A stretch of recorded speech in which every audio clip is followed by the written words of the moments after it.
All right, let's go. That's exactly what I want to talk today. It's about the FOMC. All right. We had the FOMC today.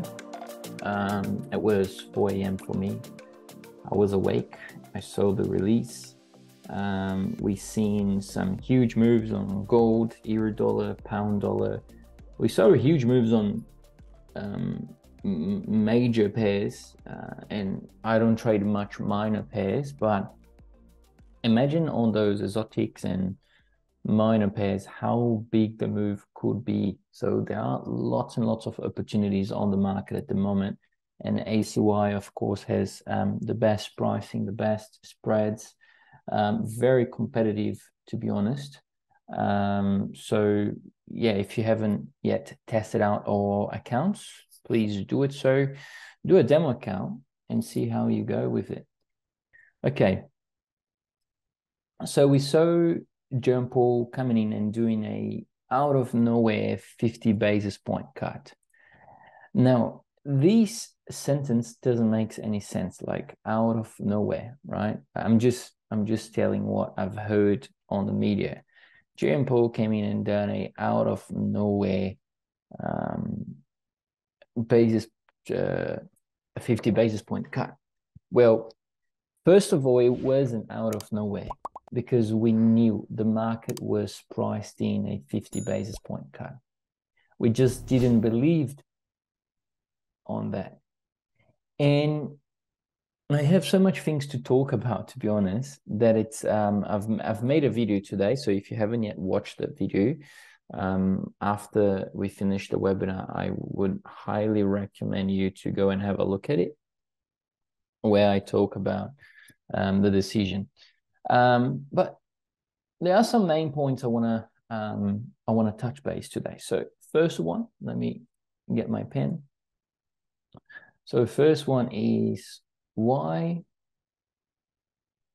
50 and not 25? Okay, let me just move this. Perfect. So that's the first point. Second point is what has changed? Okay, because yes, change it on projections. Projections.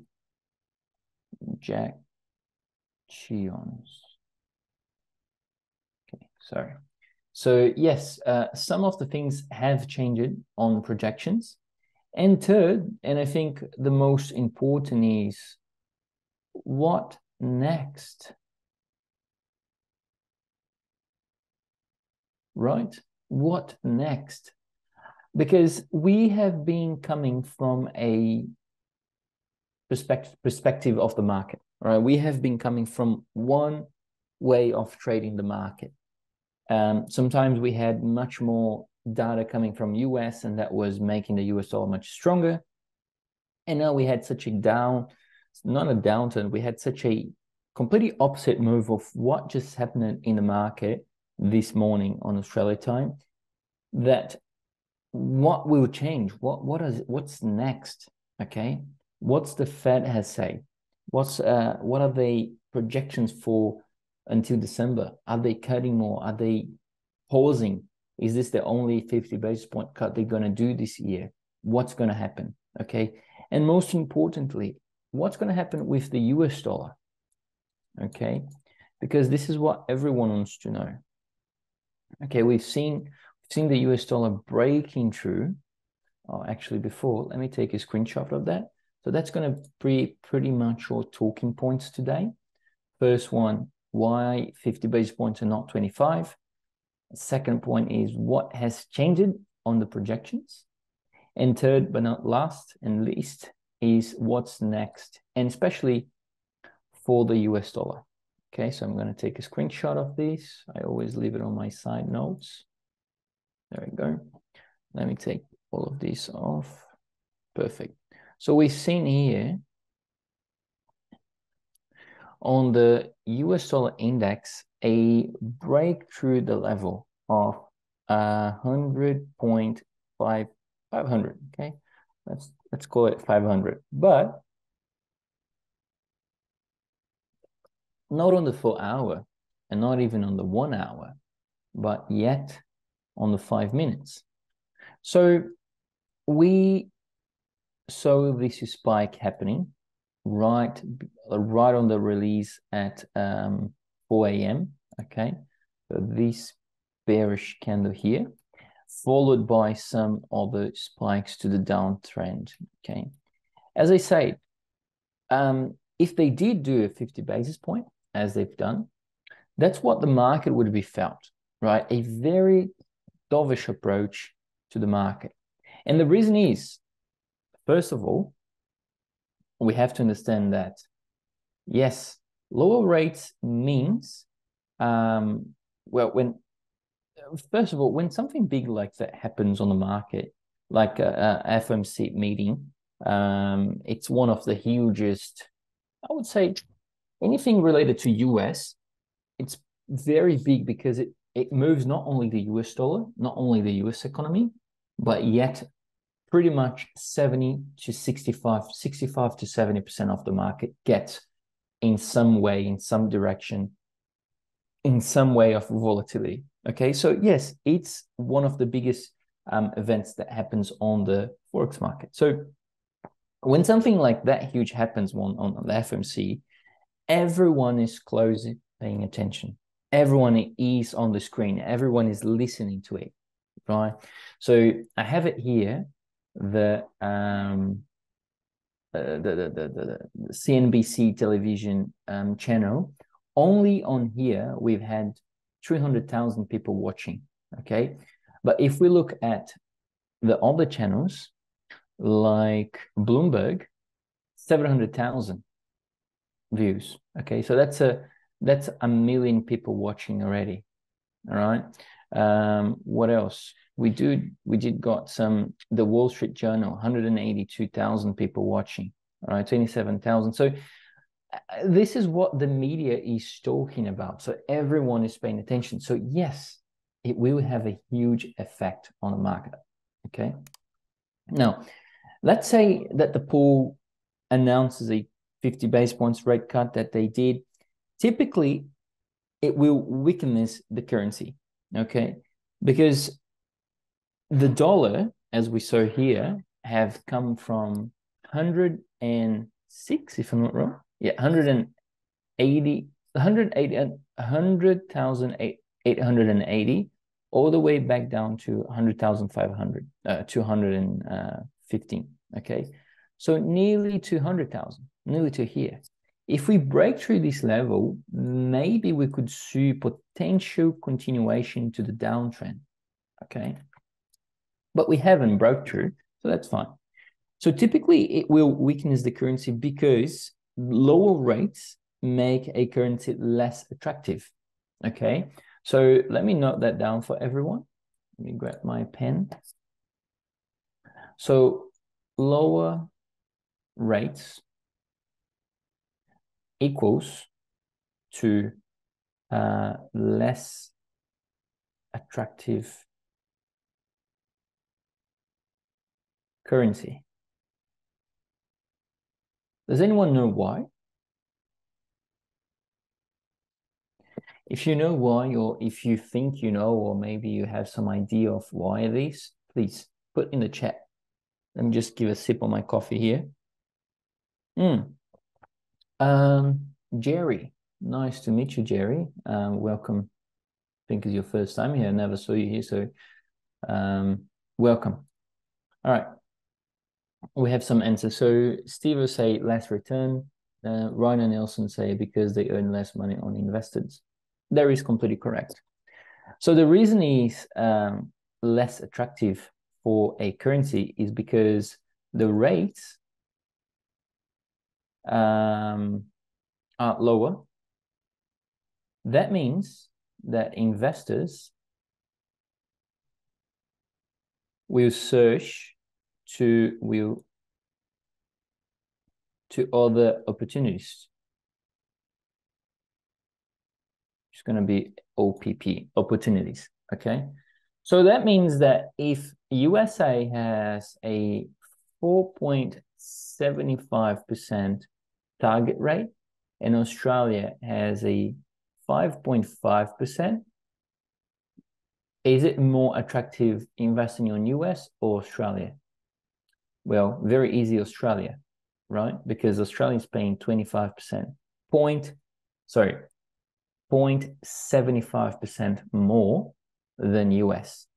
Okay, so that's pretty much the reason why currencies get weakens when it gets such a release like that. Okay, but look at what happened here. All right, very, very interesting. We had a move to the downside, and then we had a move to the upside, and I'll move down to the downside again. Why? Well, the market will react and the price will start to moving some way, up or down. In this case, it was down. Okay, so market reacts on the 50 basis point cut, yes, down. Then the JP, Jerome Powell, comes to the media on his speech, and he say, this isn't an emergency cut, and you shouldn't expect us to keep cutting rates. What will happen with the US dollar? US dollar will go up. Why? Because this is a hawkish comment. This is demonstrating to the market participants that they are not afraid to do a 50 basis points cut because that was an emergency of economy-wise getting destroyed. Or we do a 50, or the economy gets destroyed next month. No, it's because they could, it's because they wanted, it's because they've studied, and it's because inflation is coming down. So this is why a 50 basis point and not a 25. Another point why a 25 basis point wouldn't be looking at now, it wouldn't be so precise for the economy. Pretty simple. We've seen some correction of the inflation coming to 3%, the core inflation around 3%. Okay. Overall inflation is 2-point-something%. So the core that it's more important is coming down at a pretty fast pace that they were expecting. And the criteria met with that. So what I'm trying to say is on the release, on the last release, not last month, 2 months ago, the month of July, June, July, August, September, yeah, July, they've stated that the core CPI could maintain some weight somewhat higher, but that this normal CPI would decrease because of energy prices and fuel prices because are decreasing as well. I filled up my car that was this week, Tuesday. That was a Tuesday? It was a Monday. Well, I can't remember now. Anyways, I went this week. Oh, I think it was Tuesday. Yeah, it was Tuesday. It was $1.50, $1.53 per liter. So that's pretty good, right? I was paying $2.50. So that's $1 lower. So that's pretty good. That's very decent, right? Anyways, and then after the Jerome Powell comes and says something, suddenly the shifts the narrative, right? Then the market goes up. And then people realize this isn't going to be a regular thing. Okay, this is not going to be a regular thing of a 50 basis point cut, and then another 50 basis points cut, and another 50. What happened next? He says that, yes, they're going to cut another 100 basis point. Sorry, another 50 basis point, totaling 100 basis points cut for this year. And then the market starts to be the direction it should, to the downside. Okay, so really interesting, like when we look to this move here, just looking at this little move, what happened with the market, and then what happened here. So with that shift in expectation, the dollar have just reversed from uptrend to the downtrend. Well, okay, all in all, it's crucial for us not to only understand what the direct impact of a fundamental event, but also you need to understand the context of what those signals mean for the future expectations.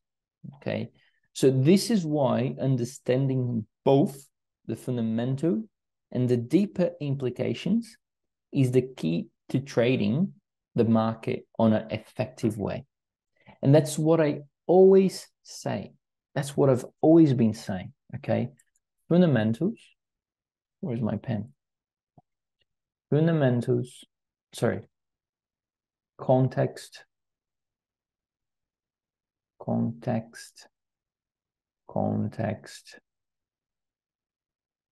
and context over fundamentals.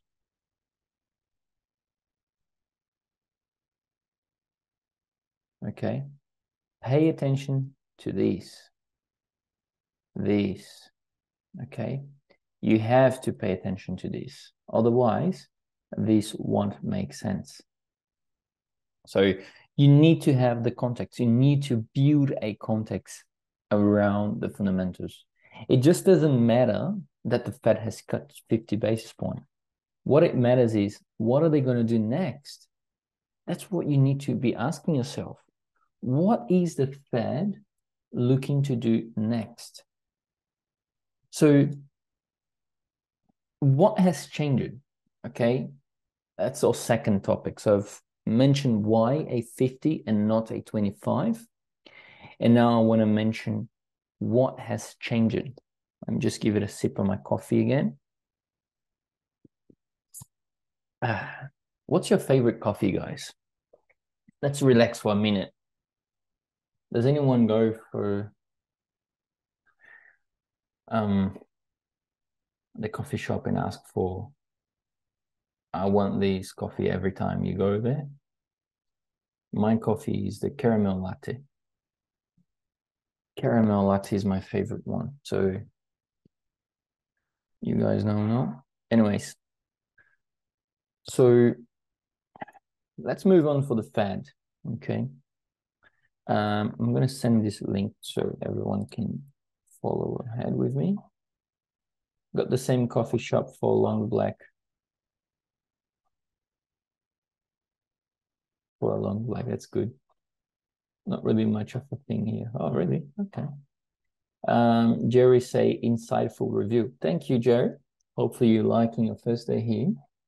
Rainer say that was loads of great discussions from Bloomberg, etc. this morning on YouTube. Oh yeah, I haven't watched those, but I've as I said, I've watched the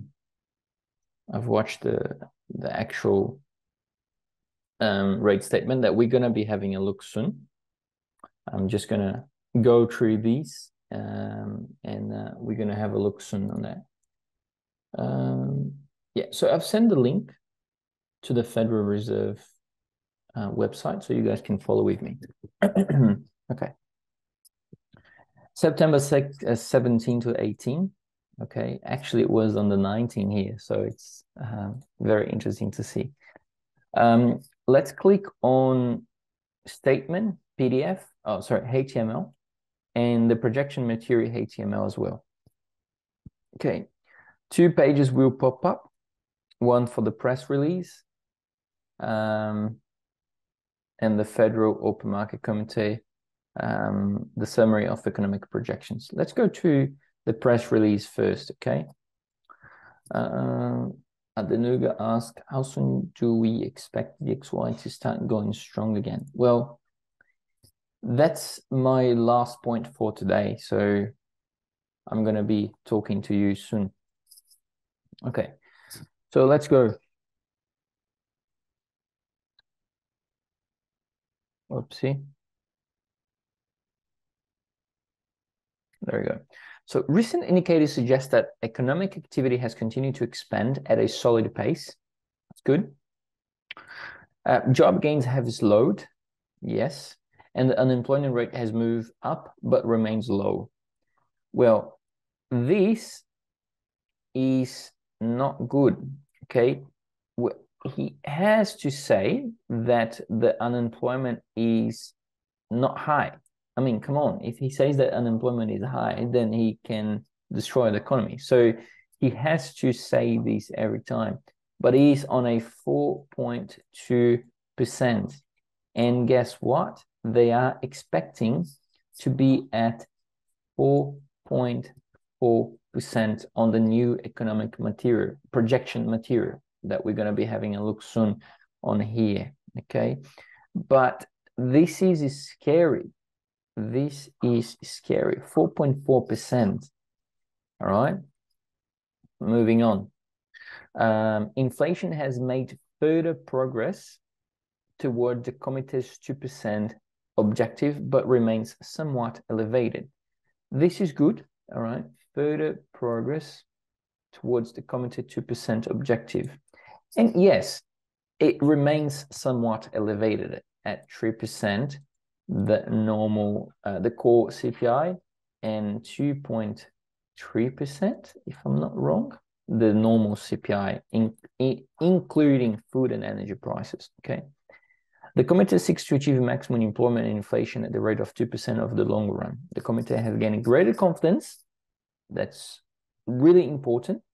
The committee has gained greater confidence that inflation is moving sustainably toward 2% and judges that the risks to achieving its employment and inflation goals are roughly in balance. What does that mean? Well, that pretty much means, that pretty much shows to us that they have gained confidence that the inflation is back in track. And if they have shown confidence, then means that more rate cuts are to come, okay? So this is in some way, somewhat dovish for the US dollar, okay, for the currency. But this is good for the economy, okay? Economy-wise,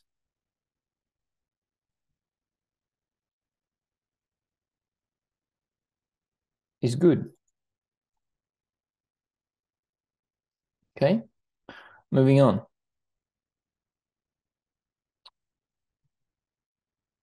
The economic outlook is uncertain, and the committee is attentive to risks to both sides of its dual mandate. In light of the progress on inflation and the balance of risks, the committee decided to lower the target range for the federal funds rate by 0.5 percentage point to 4/4 to 5%, to 4.75 to 5%. In considering the additional adjustments to the target range for the federal funds rate, the committee will carefully assess incoming data, the evolving outlook, and the balance of risks. The committee will continue reducing its holdings of treasury securities and agency debt and agency mortgage-backed securities. The committee is strongly committed to supporting maximum employment and returning inflation to its 2% objective. In assessing the appropriate stance of monetary policy, the committee will continue to monitor the implications of incoming information for the economic outlook. The committee would be prepared to adjust the stance of monetary policy as appropriate if risks emerge that could impede the attainment of the committee's goals. The committee's assessment will take into account a wide range of information. This is always very helpful to us. So they are telling us what they will be looking at to decide if they're going to cut, if they're going to hold, or if they're going to hike in the next meeting. And this is including readings on the labor market, so NFP, ADP, unemployment rate, inflation pressures and inflation expectations. When they say about inflation expectation is what are the market, what has been going on, what are the people talking about the expectation of inflation, okay? And financial and international developments, not only on the US, but yes, on a global based scenario. So very straightforward here. We can see some dovish points, some hawkish points, some neutral points. As the unemployment rate has moved up but remains low, this is really bad because the people know that yes, it's very high, 4.4, 4.2%. on a tag, on a range that can go up to 4.4. But on a good way is that inflation is moving back to track, and that, yes, they're predicting to be inflation back to track in 2026. Okay, so we're going to be having a look at this number later, but it's pretty dovish as well for the US dollar. Okay, so this being said, just clear all of that and move to the summary of economic projections. So in conjunction with the Federal Open Market Committee meeting held on September, meetings participants made the projection of most likely outcomes for real gross domestic product growth, unemployment rate, and inflation for each year from 24 to 27 and over the longer run.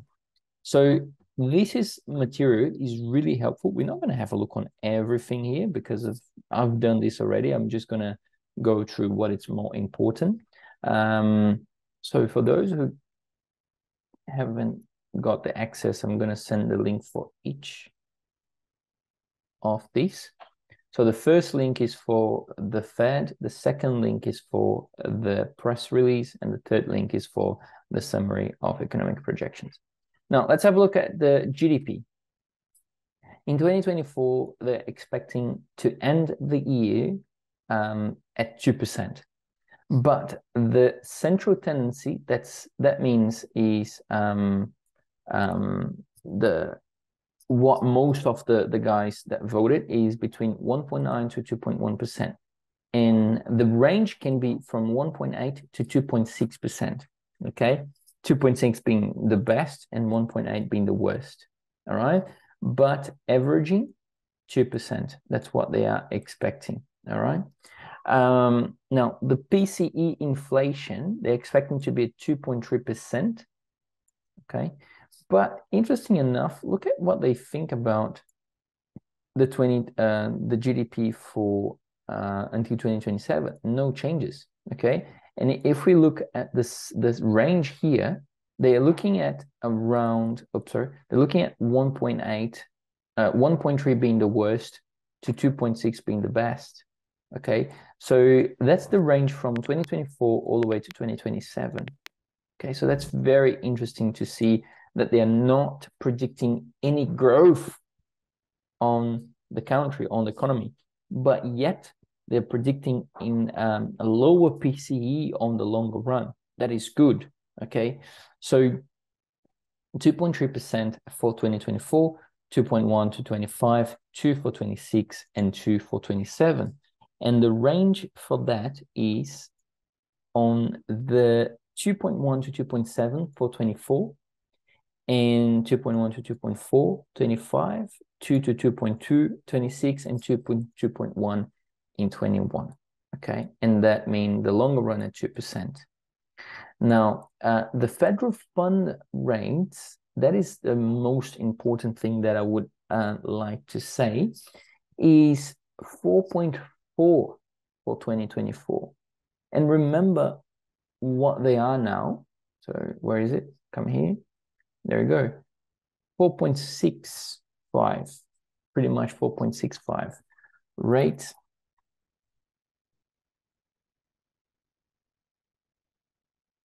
Okay. So they are at, that's not true, sorry. Rate decision on FOMC. So what is I want to show, oh, there you go. The actual came in at 5%.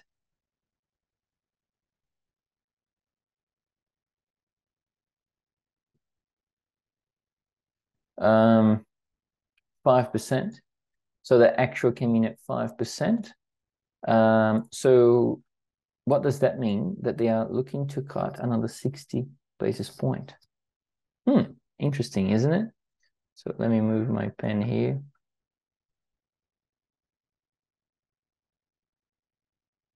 Okay, cool. All right, so they are looking to 4.4 until end of the year 2024. All right, and now we are at 5%. We were at 5.5. they've cut 50, and then we went to 5%. And they're looking to cut another 60 basis points from that. That is 0.6%, leading to 4.4 until end of the year, 2024. Okay, so that's very, very interesting what they're trying to do with that. Moving ahead, they are looking to 3.4% at end of 2025, 2.9 at end of 2026, and continuation of 2.9 at end of 2027. Now, what's the range that this can go? The range can be from 4.1 to 5, 2.9 to 4.1, 2.7, and then it goes low, of course. Now, this is really interesting, right? Really, really interesting. So there may be more cuts to come. And that answers my next question and the last question. What's next for the US dollar? I do believe that we're coming from a bullish scenario to a bearish scenario on the US dollar based on that. So what's going to happen next is a lot of interplays between central banks, lot of interplays between central banks, and investors looking much more to bonds, much more to commodities. So gold can continue to shoot up much higher. We can see gold prices coming at nearly as $2,700, $2,800. All right, let's move on to gold. So we can see gold prices coming to somewhere between 2,700 or even 2,800. Okay, for gold prices. So that's crazy, isn't it?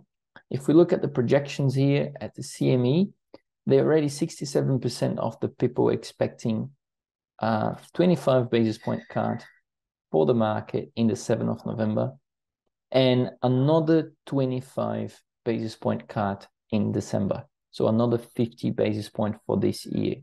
And that's exactly what they want to do. This, I don't think so. That's going to end at 4.4. I think it's going to be at 4.5. Okay. They're not going to do like a 60 basis point and then, sorry, they're not going to do a 30 basis point and then another 25 basis point or somewhere like that. So coming back now to the inflation projection, okay? PC, core PC inflation.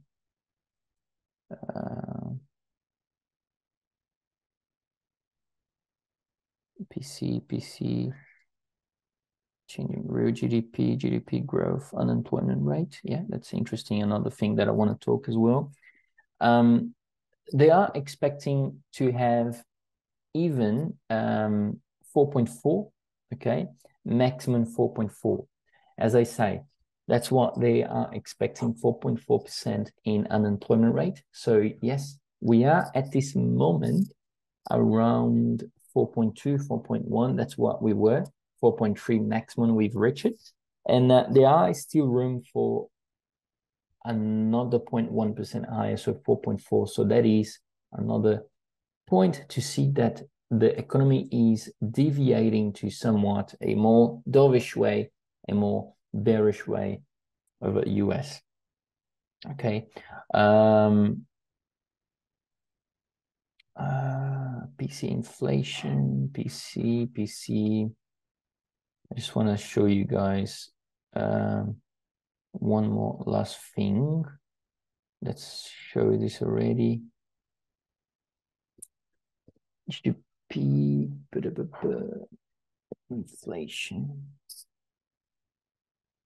inflation. There we go. The corresponding 70% confidence intervals for overinflation would be at 1 to 3% in the current year, 0.2 to 3.8% in the second and third year, and 0.3 to 3.7% in the fourth year. All right. So pretty much, I think most probably we will see inflation around 2.5 to 2.7%. Sorry, 1.5 to 1.7% until end of next year, if they actually bring the rates down to 3.4 in 2025 next year. Okay. Someone said something here. All right.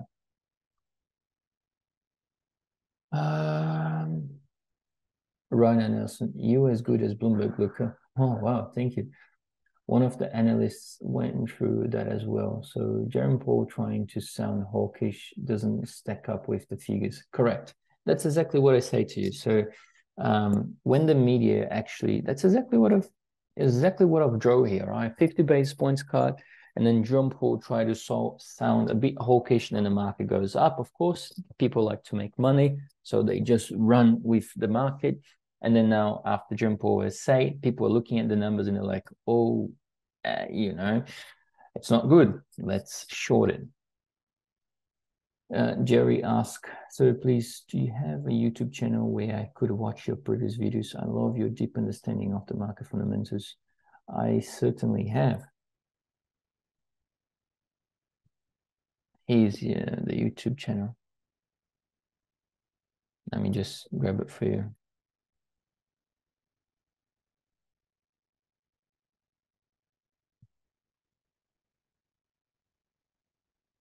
I've sent the link to you, so you can just click it there. We have a bunch of videos every day. We have videos, but just so you know, we have webinars every Tuesdays and Thursdays, exactly the same time, 5 to 6 p.m. on Australia time.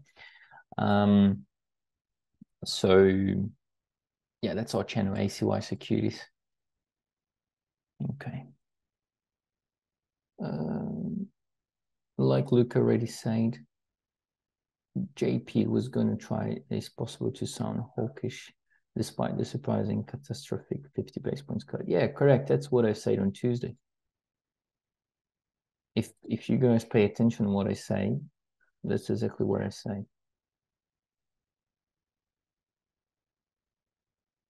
Oh no, I can send you the link again here for everyone.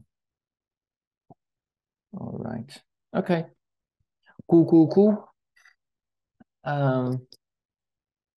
So coming back to here now. So I've mentioned why a 50 basis points cut would be more decisive and not a 25. I've mentioned that because the inflation needed, okay, and they could as well. Inflation was coming back to track. Just one or two things that are still not that good, like unemployment is still a bit high, and jobs market and it's cooling a bit down. So that should be a little bit higher. So they could do a very nice 50, and that wouldn't sound too dovish, but that's okay as well. I think it was more due time for them than anything else. They couldn't maintain at 5.5% too much longer. Even the US dollar wasn't that strong anymore. Like all the currencies was getting more pegged to central banks like ECB continue to cut, and being hawkish could do better than the Fed. The second point was what has changed on projections. I've mentioned about lowering the federal funds rate that they want to bring to 4.4% this year. We started at 5.5. We've done the first 50 basis points cut today. They're expecting another 60 basis point cut to this year. So probably another 25 next month and another 25 on December, leading to a 50. So a full 2 basis point cut. Sorry, a full 1 basis points cut, 50 on both months and then 50 today. So that's 100 basis points leading to 1%. And I've talked about already the GDP, sort of a not that good GDP, continuation of unemployment at 4.4%. So very different from what we've seen on July. And what will happen next for the US dollar is bearish. Okay. I do believe on a bearish US dollar. We are also batted away the questions about the cost of housing, rent plus sales, and lack of housing building. Oh, that's completely true, Rainer. When you think about like, you know, the rates, we always have to think about another perspective point. Rates coming down, investment will somewhat pick it up in the economy, and therefore more spending, and there is a chance of this inflation, come back higher, because when we think about the money is going to be cheaper now to borrow and to lend out, real estate market will go up, prices will go up on rent, housing can go higher as well, because the demand will be higher because people are now borrowing more money. So yeah, there is a chance of maybe, I'm not saying there is a bubble in there, but maybe could explode in some way. Now let's just finish to listen what he said on the last question they've answered him, and pay attention on how he finishes this question and just walks away. Okay, let me just share my audio as well. Share sound. Okay. Good afternoon. My colleagues and I remain square. So let's listen to this first part, and then I'm going to put in the last part as well, because the questions were very technical. We don't need to go through that. I've done everything for you already. Really focused on achieving our dual mandate goals of maximum employment and stable prices for the benefit of the American people. Our economy is strong overall and has made significant progress toward our goals over the past 2 years. The labor market has cooled from its formerly overheated state. Inflation has eased substantially from a peak of 7% to an estimated 2.2% as of August. We're committed to maintaining our economy's strength by supporting maximum employment and returning inflation to our 2% goal. Today, the Federal Open Market Committee decided to reduce the degree of policy restraint by lowering our policy interest rate by 0.5 percentage point. This decision reflects our growing confidence that with an appropriate recalibration of our policy stance, strength in the labor market can be maintained in a context of moderate growth and inflation moving sustainably down to 2%. We also decided to continue to reduce our securities holdings. I will have more to say about monetary policy after briefly reviewing economic developments. Recent indicators suggest that economic activity has continued to expand at a solid pace. GDP rose at an annual rate of 2.2% in the first half of the year, and available data point to a roughly similar pace of growth this quarter. Growth of consumer spending has remained resilient, and investment in equipment and intangibles has picked up from its anemic pace last year. In the housing sector, investment fell back in the second quarter after rising strongly in the first. Improving supply conditions have supported resilient demand and the strong performance of the U.S. economy over the past year.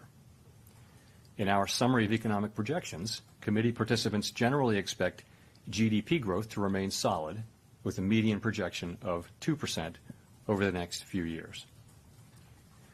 In the labor market, conditions have continued to cool. Payroll job gains averaged 116,000 per month over the past 3 months, a notable step down from the pace seen earlier in the year. The unemployment rate has moved up but remains low at 4.2%. Nominal wage growth has eased over the past year, and the jobs-to-workers gap has narrowed. Overall, a broad set of indicators suggests that conditions in the labor market are now less tight than just before the pandemic in 2019. The labor market is not a source of elevated inflationary pressures. The median projection for the unemployment rate in the SEP is 4.4% at the end of this year, 0.4 higher than projected in June. So it's 4.4, as they say. Inflation has eased notably over the past 2 years, but remains above our longer-run goal of 2%. Estimates based on the Consumer Price Index and other data indicate that total PCE prices rose 2.2% over the 12 months ending in August, and that excluding the volatile food and energy categories, core PCE prices rose 2.7%. Longer-term inflation expectations appear to remain well anchored, as reflected in a broad range of surveys of households, businesses, and forecasters, as well as measures from financial markets. The median projection in the SEP for total PCE inflation is 2.3% this year and 2.1% next year, somewhat lower than projected in June. Thereafter, the median projection is 2%. Our monetary policy actions are guided by our dual mandate to promote maximum employment and stable prices for the American people. For much of the past 3 years, inflation ran well above our 2% goal, and labor market conditions were extremely tight. Our primary focus had been on bringing down inflation, and appropriately so. We are acutely aware that high inflation imposes significant hardship as it erodes purchasing power, especially for those least able to meet the higher costs of essentials like food, housing, and transportation. Our restrictive monetary policy has helped restore the balance between aggregate supply and demand, easing inflationary pressures and ensuring that inflation expectations remain well anchored.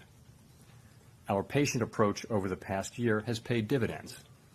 Inflation is now much closer to our objective, and we have gained greater confidence that inflation is moving sustainably toward 2%.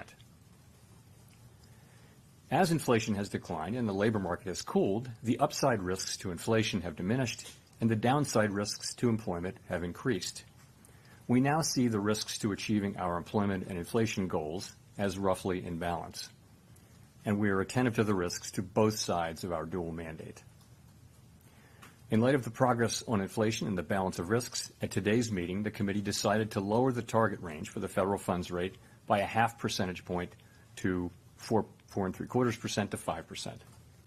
This recalibration of our policy stance will help maintain the strength of the economy and the labor market, and will continue to enable further progress on inflation as we begin the process of moving toward a more neutral stance. All right, it's nearly We finishing. are not on any preset course. There you go. That's exactly when the US dollar starts to move up, okay?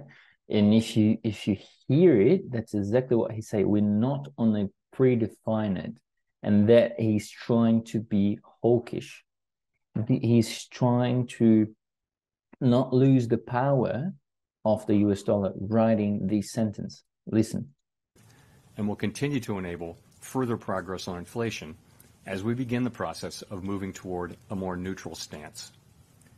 We are now not on any preset course.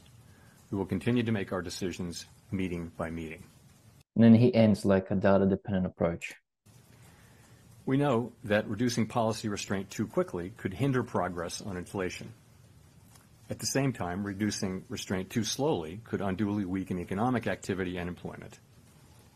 In considering additional adjustments to the target range for the federal funds rate, the committee will carefully assess incoming data, the evolving outlook, and the balance of risks. All right.